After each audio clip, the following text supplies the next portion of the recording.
Hi! ఇది మా last batch of మెంతికూర హార్వెస్ట్. ఒక చిన్న స్టోరీ గుర్తొస్తుంది. ప్లాంట్స్ గురించి అస్సలు ఐడియా లేని రోజుల్లో ఇండియాలో చిన్న పాట్స్‌లో ట్రై చేసిన ఫస్ట్ ప్లాంట్ ఇది. బిగినర్స్ స్టార్ట్ చేసినా కూడా ఫెయిల్ అవ్వని ప్లాంట్ ఏదైనా ఉంది అంటే అది ఖచ్చితంగా మెంతికూరే. ఆ సింపుల్ స్టార్ట్ నుండి ఇప్పుడు ఇలా రిపీటెడ్ హార్వెస్ట్ చేస్తూ ఇంట్లో ఫ్రెష్‌గా ఎంజాయ్ చేస్తున్న feeling super special and nostalgic. ఒక ఫన్నీ థింగ్ ఏంటంటే, ఆలు అంటే అస్సలు ఇష్టం లేని మా హస్బెండ్ కూడా ఆలు మెంతి కర్రీ అంటే మాత్రం చాలా హ్యాపీగా తినేసేవారు. ఒక గుప్పెడు సీడ్స్‌తో 4-5 టైమ్స్ హార్వెస్ట్ వస్తుందని అస్సలు ఎక్స్‌పెక్ట్ చేయలేదు. బట్ వచ్చింది. I'm so grateful and happy.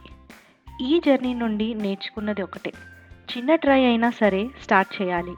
అలా స్టార్ట్ చేస్తే మాత్రమే ఈ హ్యాపీ మూమెంట్స్ అండ్ సర్ప్రైజెస్ వస్తాయి. మా కాంటెంట్ కనుక మీకు నచ్చితే ప్లీజ్ సబ్స్క్రైబ్. Thank you.